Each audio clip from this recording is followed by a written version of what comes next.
여러분 혹시 이 터널 시야라는 말을 들어보셨습니까? 이게 무슨 뜻이냐면 원래는 의학적 용어인데 요즘에는 심리학적 용어로도 많이 사용되고 있습니다. 이런 거예요. 우리가 고속도로를 쌩쌩 달리다가 갑자기 어두운 터널 안으로 들어가게 되면 어떻게 될까요? 주변이 까매지죠. 잘 보이지 않고 저 앞에 있는 작은 출구의 빛만 보고 달리게 되는 것입니다. 이처럼 눈앞의 상황에만 집중하느라 다른 것이 보이지 않는 현상을 가리켜서 터널 시야 현상이다라고 말하는데요. 이 사람이 어떤 상황에 처하면 모든 정보를 종합해 가지고 판단을 해야 되는데 한 가지에만 집중하느라 다른 중요한 것들을 놓칠 수도 있다는 것입니다. 쉽게 말씀드리자면 내가 보고 싶은 것만 볼 수가 있다는 거예요. 이 타네우스 윌리엄스란 분이 쓰신 책을 보니까요, 이 터널 시야에 대해서 우리가 이해하기 쉽도록 설명하고 있습니다. 한 가지 예를 들어서 이렇게 설명하는데요. 어떤 사람이 이제 사업을 합니다. 사업을 시작하다 보니까 모든 관심이 이제 돈을 어떻게 잘 벌 수 있을까, 이윤을 어떻게 낼까, 여기에 이제 몰두하고 있는 거예요. 그래서 이분이 친구랑 같이 동해안을 놀러 갔습니다. 이 친구는요, 동해의 바다를 보면서 와, 너무 좋다.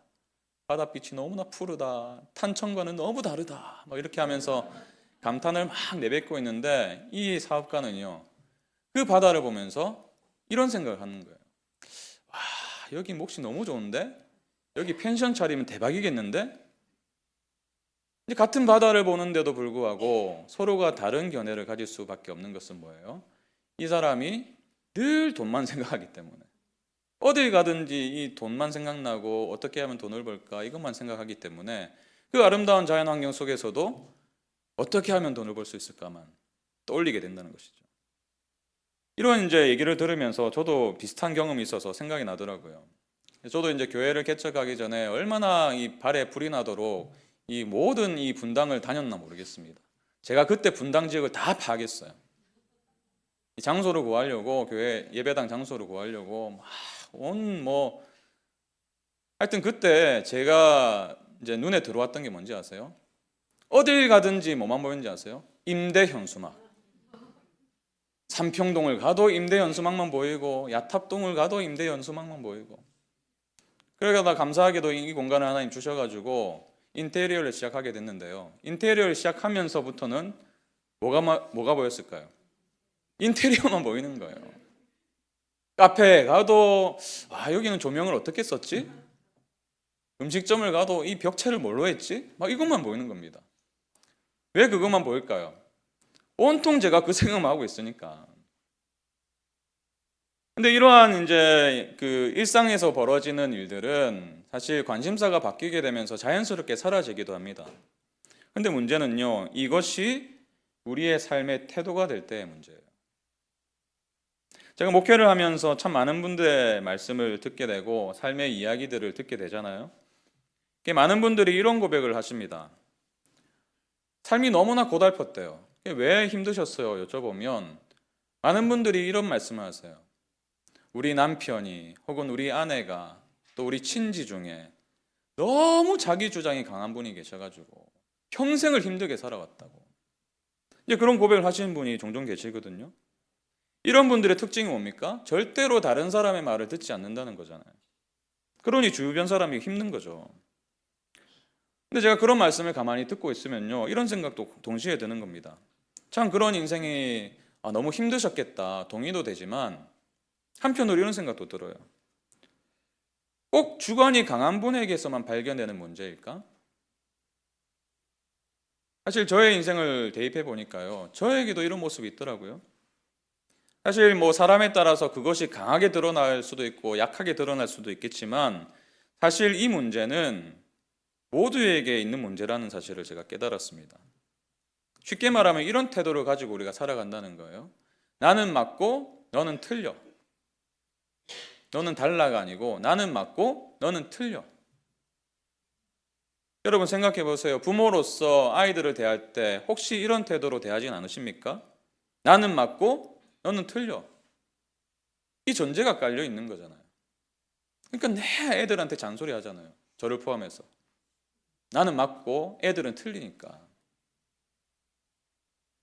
특히 자신만의 방식으로 성공적인 삶을 살아온 분이라면 이런 오류에 빠지기가 더 쉬운 것 같아요. 내가 살아온 방식이 맞다고 증명되었기 때문에 이것 봐라 내가 성공했지 않느냐. 그러니 자기의 주관이 얼마나 강해지는지 몰라요. 무조건 내 생각이 옳다는 거예요. 근데 이러한 생각과 태도를 가지고 우리가 삶을 살아가다 보면요, 한 가지 문제가 생깁니다. 관계가 깨어진다는 거예요. 소통이 이루어지지 않으니까요. 수용받지 못하니까요, 주변 사람들이. 여러분, 우리가 관계에 대한 어려움을 겪게 되는 지점이 바로 이런 지점 아닙니까? 상대방이 나는 맞고 너는 틀려 해서 목사님 제가 너무 힘듭니다 라고 말씀을 하시는데요, 사실 우리 안에도 그런 태도가 있다는 사실을 부인할 수가 없는 거예요. 나는 맞고 너는 틀려라는 소리 들을 때 왜 힘든가요? 나는 맞고 너는 틀리기 때문에 힘든 거예요. 상대방이 나는 맞고 너는 틀려라고 지적할 때 아 그래 내가 틀릴 수도 있겠다라고 생각하면 수용이 되는데요, 아 내가 맞는데 라고 생각하니까 그러니까 서로가 어려워지는 거죠. 제가 이런 관점으로 마가복음을 묵상하다 보니까요, 이런 터널 시야의 문제가 우리만의 문제가 아니더라고요. 예수님께서 예루살렘에 들어가신 이후에 마가복음 11장부터 스토리가 쭉 이어지지 않습니까? 어떤 이야기가 이어집니까? 당시 종교 지도자들과 예수님께서 논쟁하는 장면이 계속해서 비춰져요. 예수님께서 성전에 들어가셔서 정화하십니다. 장사하는 사람들 쫓아내시고 비둘기 막 다 쫓아버리고 뒤엎어버리고, 그러니까 누가 찾아왔습니까? 대제사장들과 서기관들과 장로들이 찾아왔어요. 그러면서 따집니다. 무슨 권위로 당신이 이런 일을 하는가? 무슨 말이에요? 우리가 지금까지 혈통으로, 이 제사장 가문의 혈통으로 또 전통으로 지금까지 우리가 성전을 잘 지켜왔는데 당신이 뭔데 지금 장사하는 사람 내쫓냐? 이 마인드에, 이 마음에 이 깔리는 전제가 무엇입니까? 나는 맞고 너는 틀려 아닙니까? 그리고 나서 12장에도 보면요, 바리새인들과 헤롯 당원들이 찾아와가지고 예수님께 시비를 걸죠. 세금 문제 가지고 시비를 겁니다. 가이사에게 세금을 바치는 게 맞는가? 나는 맞고 너는 틀려요.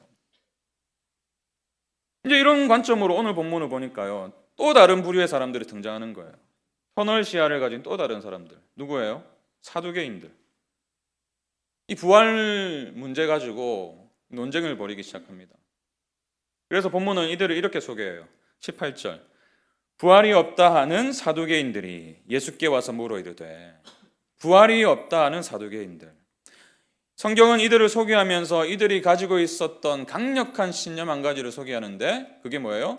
부활이 없다고 믿는 거예요. 사두개인들은 왜 부활이 없다고 믿었을까요? 제가 본문을 가만히 관찰해 보니까요, 명확한 이유가 있더라고요. 이 사두개인들도 터널 시야에 빠져 있기 때문이었어요. 두 가지 측면에서 빠져 있었는데요, 본문이 말하는 이들의 터널 시야가 무엇인지 저는 오늘 본문을 통해서 좀 살펴보길 원하고, 또 이것이 이들의 문제만은 아니었다는 사실도 우리가 한번 돌아봤으면 좋겠습니다. 여러분, 이 사두개인들이 가지고 있었던 터널 시야, 첫 번째는 이것입니다. 부분을 전부로 착각했던 거예요. 일부분을 가지고 이것이 전부다라고 여겼던 겁니다. 여러분, 제가 이 사두개인들이 누군지 궁금해져서 자료를 찾아보니까요, 이런 특징이 있더라고요. 이 사람들이 신학적인 특징이 있는데 그게 뭐냐면, 성경, 이 당시에는 구약이니까요, 39권의 구약 중에서 딱 5개만 받아들였어요. 모세 오경만. 39권 전체를 다 하나님의 말씀으로 인정한 것이 아니라 우리는 모세가 쓴 모세 오경만을 성경으로 인정한다, 이런 사람들이 사두개인들이었어요. 그러니까 나머지는 성경이 아닌 거예요. 하나님이 쓰신 말씀이 아닌 겁니다. 근데 모세오경에는요, 명확하게 부활에 대한 말씀이 없거든요. 그래서 부활을 믿을 수가 없었던 거예요. 말 그대로 자기가 믿고 싶은 것만 믿었어요. 내가 받아들일 것만 받아들였어요. 부분을 가지고 이것이 전부다라고 착각한 건 아니겠습니까? 그래서 이들이 예수님께 이런 질문을 던질 수밖에 없었어요. 이들은 모세가 기록한 신명기의 말씀을 들먹이면서 말문을 엽니다. 19절. 선생님이여 모세가 우리에게 써주기를 어떤 사람의 형이 자식이 없이 아내를 두고 죽으면 그 동생이 그 아내를 취하여 형을 위하여 상속자를 세울지니라 하였나이다. 지금 무슨 말 하는 거죠? 형사취수법에 관한 얘기죠. 무슨 말인가 하면 이 형이 있으면 형이 자식이 없어서 상속받을 자식이 없어서 죽어버렸어요. 형수가 남겠죠. 이 형수가 어떻게 될까요? 남편도 없고 자녀도 없고 비참한 인생을 살아가게 되는 거예요. 그래서 하나님께서 그 과부가 되는 그 아내의 형편을 고려하셔서 모세를 통하여서 이런 법을 주신 겁니다. 동생이 그 형수와 결혼을 해서 대를 이을 수 있도록 하라. 상속받을 자녀를 낳도록 하라. 근데 이 법을 가지고 오는 건 괜찮아요. 근데요, 이 사람들이 가지고 있는 굉장히 극단적인 예를 한번 보세요. 7형제가 있는데 차례대로 같은 여인과 결혼했다가 모두 죽는다면 부활의 때에 이 여인은 누구의 아내가 될 것입니까? 얼마나 극단적인 예예요? 7형제가 그렇게 하나씩 다 죽을 수 있단 말입니까? 여러분, 이 질문 안에 담겨있는 의도가 무엇입니까? 아니, 부활이 있다면 이렇게 말도 안 되는 일이 벌어질 수도 있는 것 아닙니까? 그러니 부활은 없습니다. 지금 그것을 전제로 해서 주님께 다가온 것입니다. 이들은 하나님께서 그 법을 주신 취지, 하나님의 사랑이 담겨있는 그 법의 취지는 전혀 무시하고 자신들의 신념과 자신들의 생각을 입증하기 위해서 나는 맞고 너는 틀려를 말하기 위해서 극단적인 예를 들어가면서 지금 예수님께 시비를 걸고 있는 거예요. 전체를 보지 못하고 일부만 믿었기 때문에. 여러분, 저도 얼마나 이런 부분에서 취약한지 몰라요. 저도 참 이 일부를 가지고 전체를 판단하는 오류를 종종 범하게 됩니다.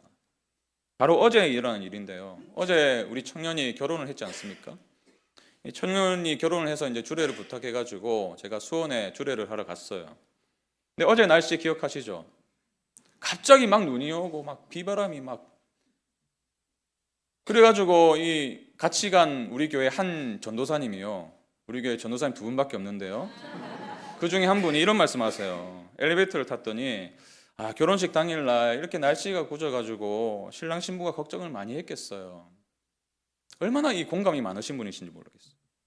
제가 이렇게 말했습니다. 그렇게 말씀하시길래 전도사님, 결혼식 당일에는요 날씨를 걱정할 생각이 정신이 하나도 없습니다.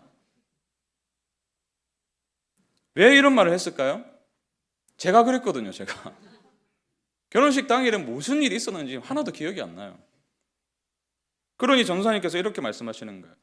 이 남자의 편에서는 그럴 수 있지만 신부는 아닐 거예요. 그러면서 주변에 이제 청년 자매들이 한 3명 있었는데요. 청년 자매들에게 그렇지 않나요? 라고 동의를 구하시는 거예요. 그러자 자매들이 뭐라고 한지 아세요? 저희는 아직 안 해봐서 모르겠어요. 근데요, 저는 이 자매들의 말이 정말 현명한 대답이다. 저희는 아직 안 해봐서 모르겠어요. 저는 결혼해봤기 때문에, 결혼식을 또 거쳐봤기 때문에 저의 경험이 곧 모두의 경험이라고 착각한 거예요. 내가 그랬으니까 이 신랑 신부도 아마 그럴 거다. 날씨고 뭐고 정신이 하나도 없을 거다. 그렇게 착각한 거예요. 근데 이 자매들의 대답 보세요. 아직 모르겠어요. 결혼 안 해봐서. 여러분, 제가 이러한 착각을 하면서 얼마나 많은 경우를 살아왔는지. 나는 맞고 너는 틀려. 여러분, 이런 면에서 우리의 삶을 좀 돌아볼 필요가 있습니다. 여러분은 혹시 부분을 전부라 착각할 때가 있지 않습니까? 어떤 성도님들은 나의 신앙 체험이 전부라 여기기도 해요. 내가 겪은 신앙 체험이 전부다, 신앙의 전부다. 그러니 그런 체험을 안 하신 분들은 신앙이 좀 없는 사람들이에요. 그 사람이 볼 때는. 나는 맞고 너는 틀려의 태도 아닙니까? 또는 과거의 경험이 전부라고 착각할 수도 있습니다. 실패든 성공이든 똑같아요. 과거의 실패를 많이 경험하다 보면요, 패배감에 빠질 수밖에 없습니다. 삶이 무기력해지잖아요. 주변에서 안타까운 마음에 이번에 복음 중심 일, 복음 중심 공동체 이 양육 과정 한번 들어보세요. 말씀으로 회복되셔야 되지 않겠습니까? 근데 마음이 열리지가 않아요. 왜요? 옛날에 다 해봤다는 거예요. 삶이 무기력해질 때 뭐 다락방도 들어가 보고 성경 공부도 해보고 다 해봤는데 안 되다는 것입니다. 보라 내가 새 일을 행하리니 하나님 이렇게 말씀하시는데도 불구하고 그 과거의 실패에 묶여가지고 그것이 전부인 것처럼 착각하는 거예요. 성공도 마찬가지예요. 과거의 성공이요 무용담이 됩니다. 내가 이렇게 했더니 이렇게 성공했어. 근데 그 성공이 발목을 잡는 거예요. 이찬수 목사님 말씀을 종종 드리는데요. 목사님이 자주 이런 말씀 하셨더라고요. 나는 옛날에 무슨 사진 하나도 다 치워버린다고. 왜 그럴까요? 과거의 성공이 오늘을 붙잡기 때문이에요. 일부분을 보고 전체라고 판단하는 착각 아니겠습니까? 그렇기 때문에 나는 맞고 너는 틀려의 이 태도가 강화가 되는 것 아니겠습니까? 요즘에는요 더 심각해요. 그 이유가 뭘까요? 여러분 다 유튜브 보시잖아요. 유튜브를 보면요 알고리즘이란 게 있습니다. 내가 어떤 영상을 보면 그것과 관련된 영상이 계속 떠요. 그러면서 어떻게 됩니까? 내가 가지고 있던 기존의 생각이 계속 강화되는 거예요. 나는 맞다, 나는 맞다, 나는 맞다. 반면에 너는 틀려다, 너는 틀리다. 그러니 다른 생각이 들어갈 틈이 없어요. 이것을 제가 유식한 말로 좀 가르쳐 드리면요 확증 편향이라고 하더라고요. 확증 편향.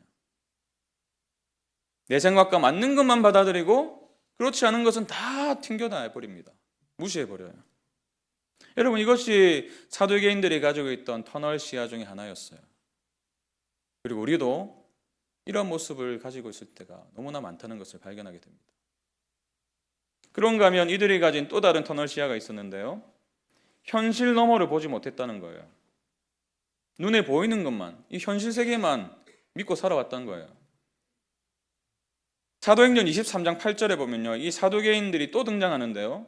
이들의 특징을 이렇게 기록하고 있습니다. 사도행전 23장 8절 보세요.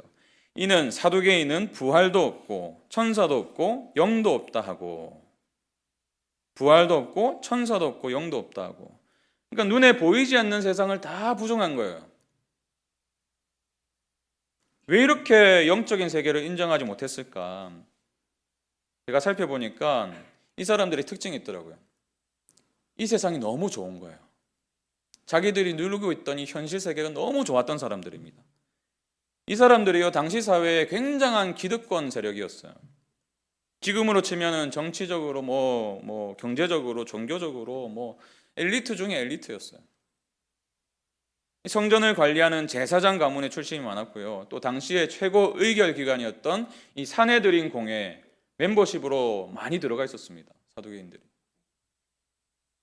이뿐 아니라 당시에 로마 정부가 이스라엘을 지배했었는데 친로마 사람들이었어요. 로마 정부를 옹호하고 그들과 협력하고 그러니까 이들의 마음에 이런 생각이 있는 겁니다. 지금도 충분히 좋아. 충분히 잘 먹고 잘 살고 있어 우리는. 그러니 부활이 뭐가 중요해요? 이 땅에서 지금 누리고 있는데 영원한 세상에 무슨 관심이 있겠어요? 이것이 바로 이들이 가졌던 또 다른 터널 시야였습니다.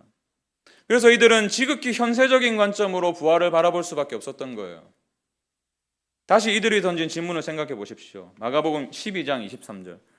7사람이 다 그를 아내로 취하였으니 부활 때 곧 그들이 살아날 때에 그 중에 누구의 아내가 되리이까? 이 질문을 가만히 살펴보면요 한 가지 전제가 있습니다. 그게 뭘까요?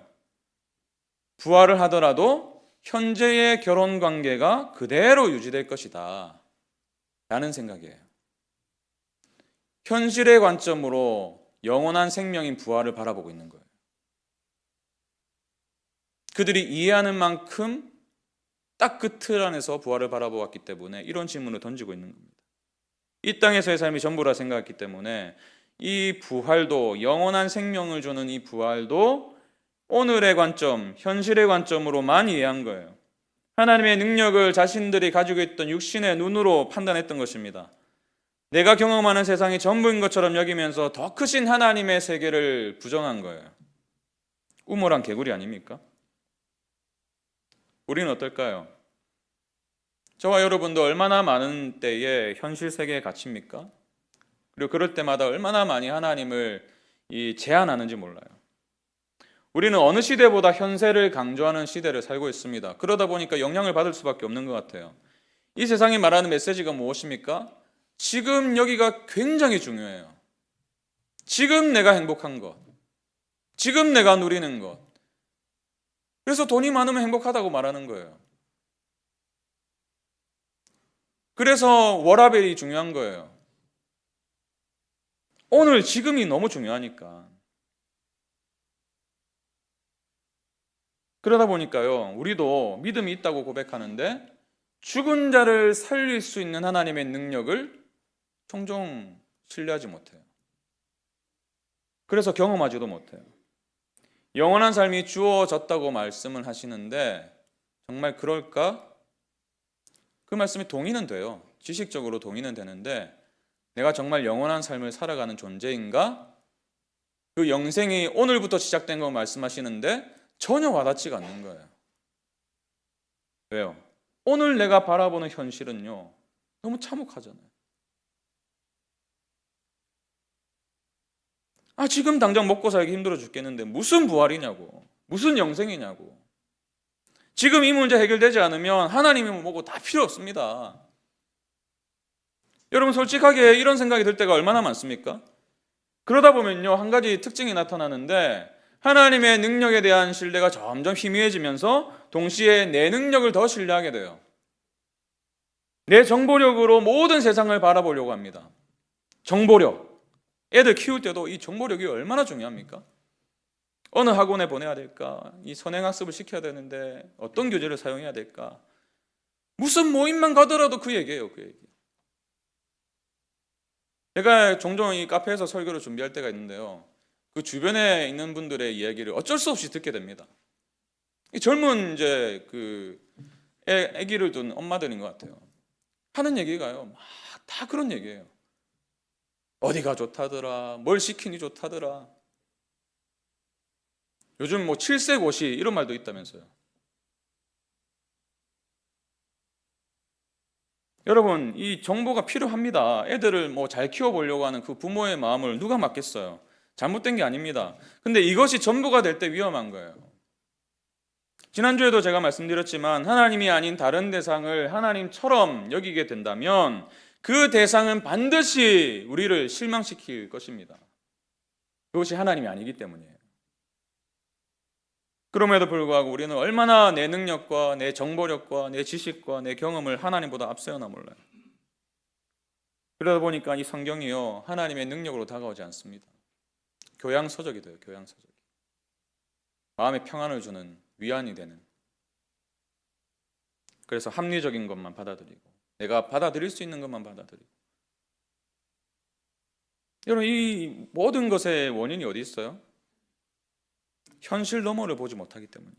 근데요, 이게 굉장히 오래된 사단의 전략이더라고요. 제가 C.S. 루이스가 쓴 스크루테이프의 편지를 보니까 이 C.S. 루이스가 굉장히 정확하게 분석했어요. 이 편지, 이 책의 이제 주인공이 누구입니까? 삼촌 악마가 나오고 조카 악마가 나와요. 삼촌이 조카에게 이런저런 이제 교훈을 하는 겁니다.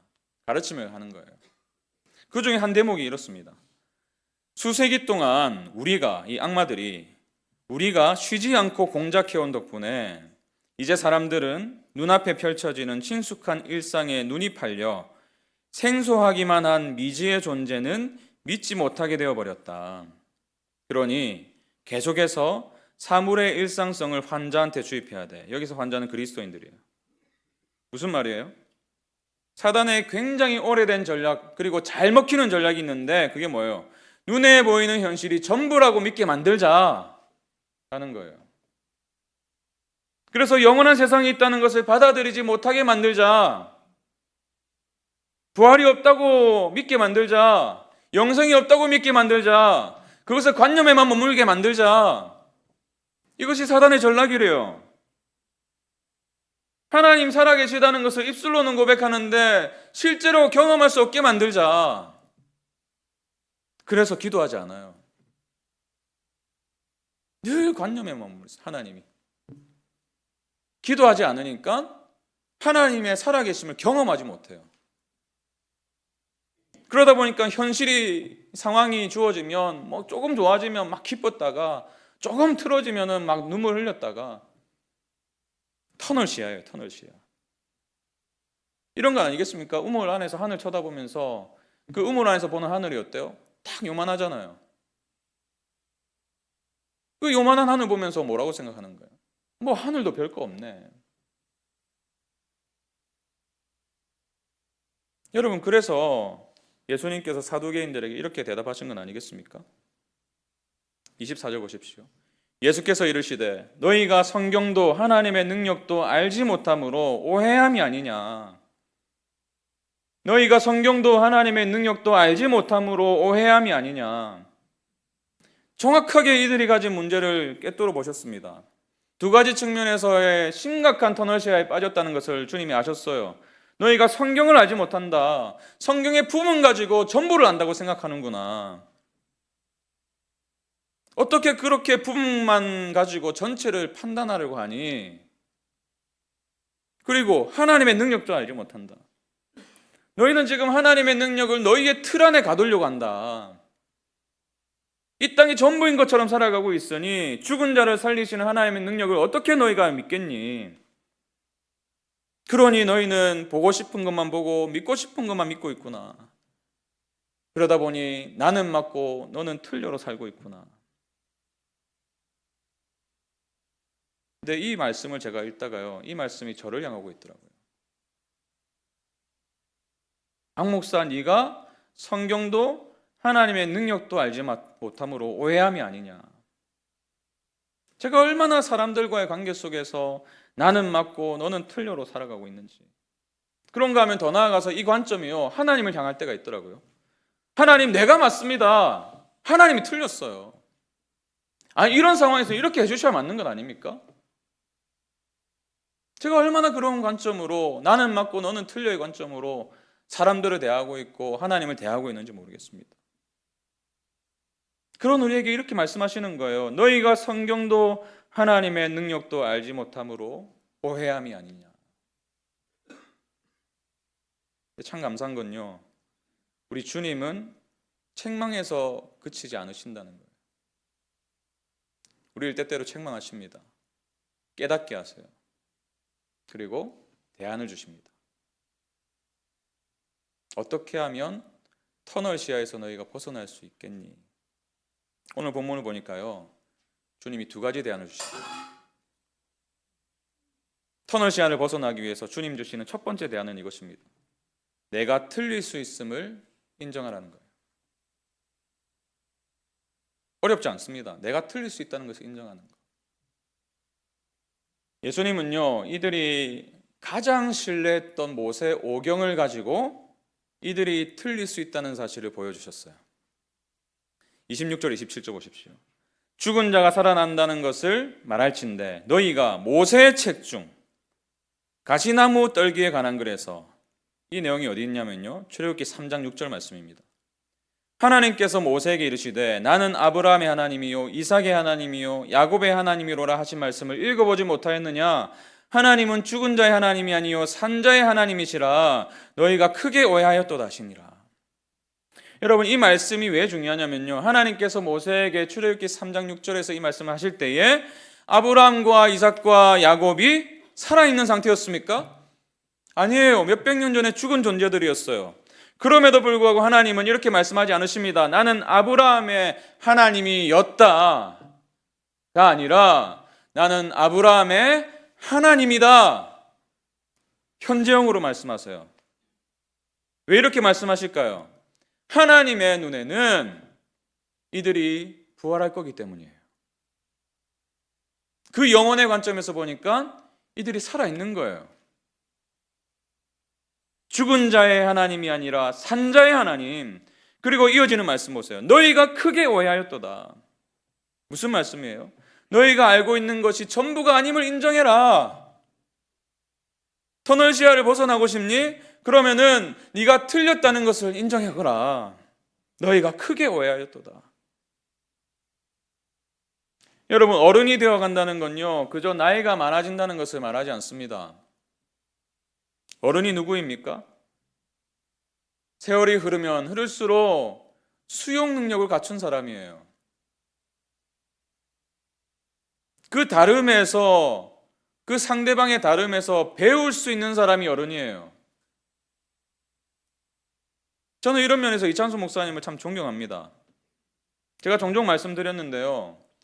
제가 이찬수 목사님을 처음으로 1대1로 대면할 때가 있었어요. 좋은 말씀을 너무 많이 해주셨습니다. 마음에 계속 새겼어요. 근데 그 대화가 마무리될 즈음에요, 목사님께서 저에게 한 가지 요청하시더라고요. 박 목사, 나에게 뭐 해줄 조언 없니? 머리가 하얘졌습니다. 아니, 이분이 지금 무슨 말씀하시지? 새까만 후배한테 지금 무슨 조언을 해달라고 하시는 거지? 아무리 생각해도 조언 해드릴 게 없어요. 제가 생각할 때는 집요하게 물으시더라고요. 집요하게. 그래가지고 막 온 생각을 다 모아가지고, 목사님의 설교에는 이러 하셨으면 더 좋겠습니다. 감히 제가. 근데 깜짝 놀란 것은요, 그 말을 받아 적으시더라고요.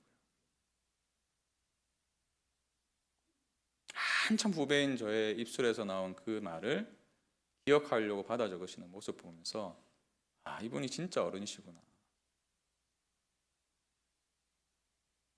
이런 점에서 제가 몇 년 전에 그 베스트셀러 오른 책의 제목이 생각났습니다. 책 제목이 굉장히 의미심장해요. 내가 틀릴 수도 있습니다. 이게 책 제목이에요. 내가 틀릴 수도 있습니다. 이분이 이제 루게릭 병으로 이미 이 땅을 떠나셨는데, 이분이 책에서 이런 말씀을 남기셨어요. 인간은 본래 자신이 더 행복해지는 방향으로 살아가려는 습성이 있습니다. 누구나 행복을 추구한다는 거죠. 그리고 그 행복의 끝판왕이 무엇인가? 이분의 말이에요. 내가 틀릴 수 있어, 내가 다 알지는 못해 라는 생각에 익숙해지는 것만큼이나 우리가 확실하게 행복해질 방법은 흔치 않습니다.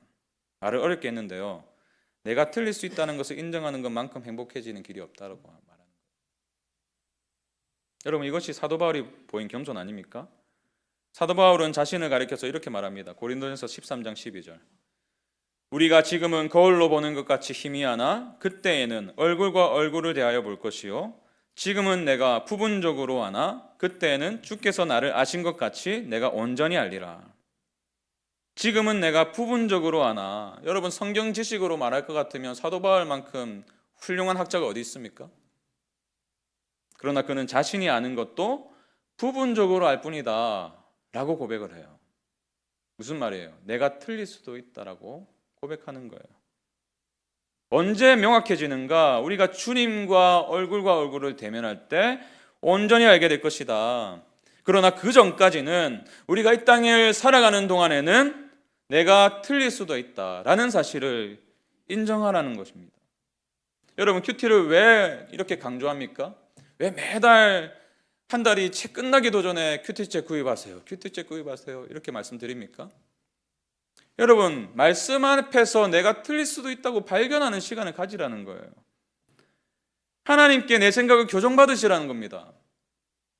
그 말씀 앞에서 나를 직면하고 나의 잘못된 생각들을 바로잡아가고, 모든 성경은 하나님의 감동으로 된 것이기 때문에 교훈과 책망과 바르게 함과 의로 교육하기에 유익하니, 여러분, 이 말씀 믿으십니까? 매일 아침에 말씀 앞으로 달려가세요. 그리고 오늘도 주님, 제 생각이 다 맞지 않습니다. 저도 틀릴 수 있음을 인정합니다. 주님, 말씀해 주십시오. 저의 생각을 교정해 주십시오. 그럴 때 여러분들의 인생 가운데 깨어졌던 관계가 회복될 줄 믿습니다. 그리고 우리 교회가, 우리 다락방이 더욱더 견고하게 세워질 줄로 믿습니다. 그런가 하면 주님께서 주시는 두 번째 대안은 이것입니다. 우리가 터널 시야를 벗어나려면 하나님의 시각으로 현실을 바라보라고 말씀하세요. 하나님의 시각으로. 예수님은 부활의 본질에 대해서 뭐라고 말씀하십니까? 25절 보십시오. 사람이 죽은 자 가운데서 살아날 때에는 장가도 아니가고 시집도 아니가고 하늘에 있는 천사들과 같으니라. 무슨 말이에요? 이 사두개인들은 지금 자신들이 가지고 있는 현재의 관점으로 부활을 내다봤지만 주님은 부활은 그런 게 아니라고 가르치시는 거예요. 부활할 때는 장가도 아니가고 시집도 아니간다. 그래서 이 땅에 하나님께서 허락하신 결혼 제도가 무의미할 것이다. 이 땅에서 지금 너희가 생각하는 그 틀 무의미하다. 하나님의 시각으로 부활을 바라봐야지 너희가 이 부활의 본질을 깨달을 수 있다. 무슨 말씀이에요? 우리의 생각과 우리의 경험의 틀로 하나님을 제한하기보다 하나님의 시각으로 현실을 바라보라는 겁니다. 눈에 보이는 세상 너머에 세계가 있다는 것을 인정하고 그 시각으로 오늘의 삶을 바라볼 때에 우리가 하나님의 능력을 신뢰할 수 있고 소망으로 살아갈 수 있다는 거예요. 여러분, 재미있는 거는요, 이러한 시각을 갖지 못했던 이 사두개인들이 어떻게 된지 아세요? 그들은 눈에 보이는 성전을 의존했어요. 눈에 보이는 기득권을 의존했어요. AD 70년에 성전이 완전히 다 파괴됐습니다. 그리고 역사상에서 이 사두개인들을 찾아볼 수가 없어요. 그들이 그렇게 의존했던 물질적인 세계가 사라지니까 이들의 존재도 사라져버린 거예요. 제가 이 부분을 묵상하면서 떠오른 책이 있었습니다. 터미 테니라는 목사님이 쓰신 책인데요. 하나님의 관점이란 제목의 책이에요. 이분이 이 책을 쓰게 된 배경이 된 에피소드를 하나 소개합니다. 어느 날 이 목사님이 3살짜리 딸과 함께 엘리베이터를 탔어요. 금세 사람들이 차더니 가득하게 되었습니다. 엘리베이터 안에. 그러자 이 3살짜리 아이가 갑자기 이렇게 말하는 거예요. 아빠, 안아줘요. 밑에서는 아무것도 안 보여요. 여기보다 더 잘 보였으면 좋겠어요. 왜 그럴까요? 3살짜리 키가 얼마나 하겠어요? 그 작은 아이의 눈에는 사람들이 가득 차 있으니까요. 어른들 다리만 보이는 거예요. 가방만 보이는 거예요. 빛이 하나도 들어오지 않는 겁니다. 그러니 얼마나 무섭고 답답했을까요? 그래서 목사님께서 이 아이의 말을 듣자마자 딸을 번쩍 안아서 들어올렸어요. 아이의 눈높이를 아빠의 눈높이에 맞춰준 거예요. 여러분, 그래요. 이것이 바로 하나님의 시각으로 현실을 바라보는 것입니다. 여러분, 오늘 이 예배를 드리는 시간의 의미가요, 바로 여기에 있어요. 우리는 이 예배를 통해서 하나님을 다시 바라보는 거예요. 내가 얼마나 좁은 세상을 살고 있었는지 다시 깨닫는 시간이 바로 이 예배입니다. 우리가 찬양한 것처럼 우리 주는 위대하고 능력이 많으시도다. 이 찬양의 고백을 하면서 뭘 깨닫는 거예요? 그렇지, 현실이 전부가 아니었지, 눈에 보이는 세상이 다가 아니었지. 여러분, 이것을 깨닫는 시간이 예배인 것입니다.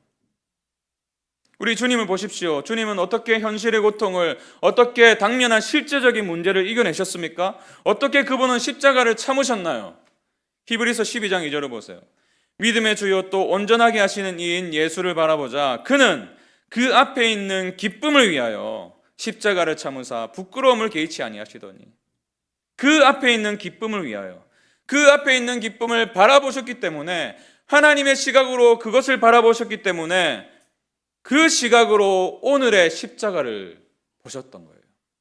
그래서 그 십자가를 참으실 수 있었고, 그래서 부끄러움을 개의치 않으실 수 있었던 것입니다.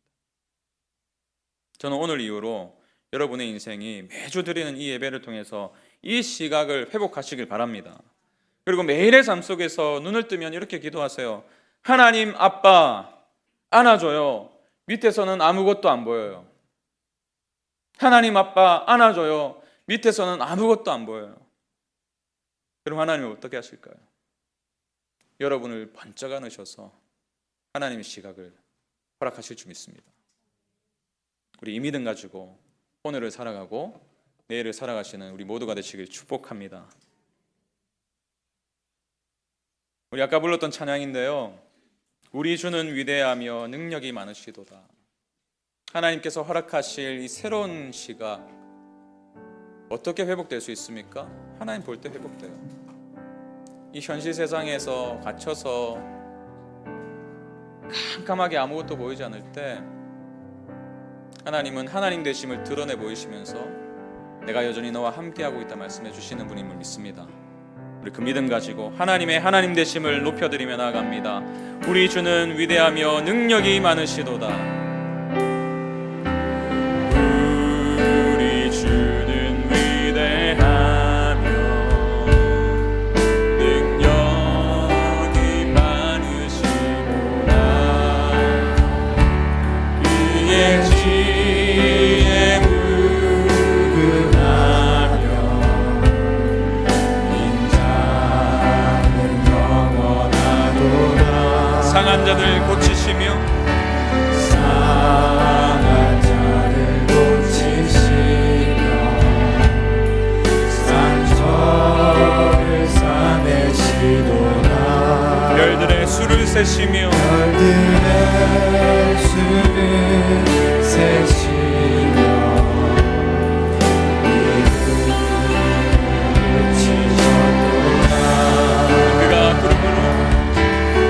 그가 구름으로 하늘을 덮으시며 땅을 위하여 비 준비하시니 예루살렘아 예루살렘아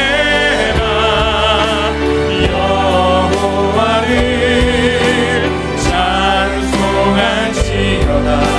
내 하나님을 감사함으로 그 앞에 나가며 주 임재 앞에 경배해. 우리 다시 한 번 더. 우리 주는 위대하며 우리 주는 위대하며 우리 하나님은 어떤 분이십니까? 능력이 많으시도다. 우리의 이해를 넘어서시는 주님, 측량할 수 없는 사랑과 은혜로 상한 자들 고치십니다. 상한 자를 고치시며 상처를 싸매시도다. 별들의 수를 세시는 하나님, 별들의 수를 세시며 그 별에 이름을 붙이시는 하나님,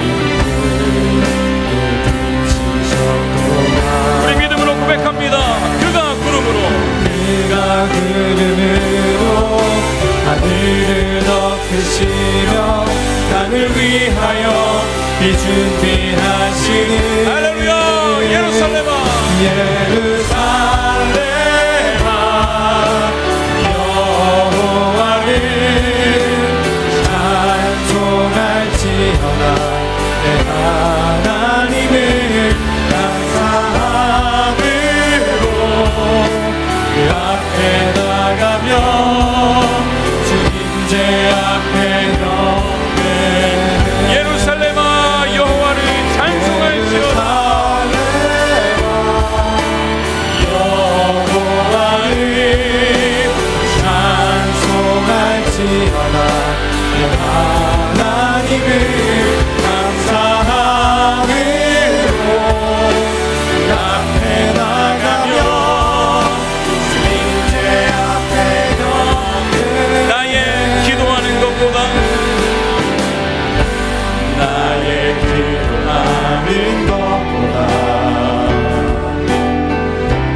더욱 응답하실 하나님, 나의 생각하는 것보다 하나님, 우리가 당신의 능력을 제한하지 않기를 원합니다. 더욱 이루시는 하나님, 우리 가운데 역사하시고 우리 가운데 역사하신 능력대로 우리를 난도함을 넘치도록 능히 하실 주 모든 영광과 존귀 다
하시고 눈에 보이는 현실에 매몰되어서 하나님의 능력을 알지 못하기 때문에 하나님을 향해서도 내가 맞고 하나님이 틀렸다고 그렇게 하나님 우리의 삶의 태도를 갖는 자가 아니라 겸손하게 내가 틀릴 수도 있음을 인정하는 어른이 되게 하여 주시옵소서. 하나님의 시각으로 오늘 하루를 바라볼 수 있길 원합니다. 그래서 매일 아침 눈을 뜰 때 아빠 안아줘요, 아빠 안아줘요, 이 하나님 앞에 이 마음으로 나아가는 우리의 성도들이 될 수 있도록 도와주시고 우리 자신이 될 수 있도록 우리 교회가 될 수 있도록 인도해 주시옵소서. 우리 그렇게 믿음으로 함께 기도로 나아가시겠습니다. 아버지 하나님 감사합니다. 주님께서 우리 가운데 거하시며 역사하시니 감사드립니다. 하나님 오늘 이 예배가 우리의 시각을 회복하는 예배가 되길 원합니다. 하나님 지금 드리는 이 기도가 하나님 우리의 시각을 다시 회복하는 기도가 되길 원합니다.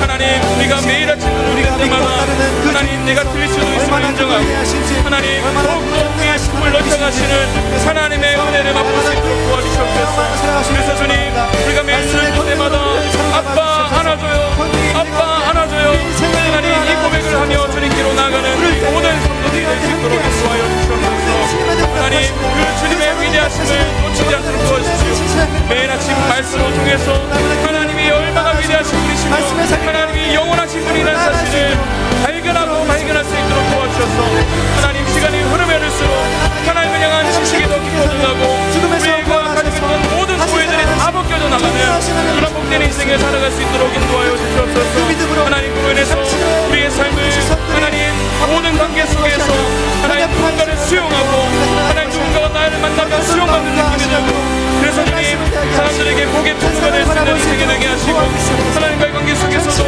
늘 겸손하게 무릎 꿇고 나아갈 수 있도록 도와주시고 하나님의 하나님 되심을 바라보며 경배하는 인생 될 수 있도록 인도하여 주시옵소서. 하나님 그렇게 하신 주님을 찬양하고 주님 홀로 영광 받으시고 주님의 능력과 주님의 위대하심을 우리의 눈에 담아 주시옵소서.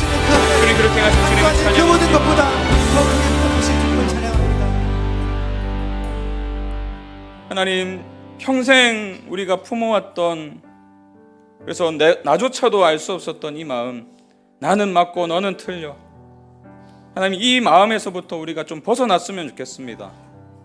부분을 알면서 전부를 안다고 착각하고 늘 현실에 일희일비하면서 거기에 완전히 매몰되어 가지고 하나님의 능력을 머리로만 알고 경험하지 못했던 우리의 인생이었다면 하나님 오늘 이후에 달라지길 원합니다. 하나님 내가 틀릴 수도 있다는 것을 인정하는 진정한 어른이 되게 해주십시오. 하나님의 시각으로 오늘을 바라볼 수 있도록 우리의 눈을 뜨게 하여 주십시오. 그래서 매일 아침에 아빠 안아줘요, 아빠 안아줘요. 하나님 이 기도가 우리의 첫 고백이 되길 소망합니다. 말씀으로 교훈하실 때에 하나님 바르게 하시고 책망하실 때에 그 말씀을 수용하는 태도를 가질 수 있도록 도와주시고 그로 인해서 우리가 점점 더 주님이 기뻐하시는 모습으로 성화되어 갈 수 있도록 인도하여 주시옵소서.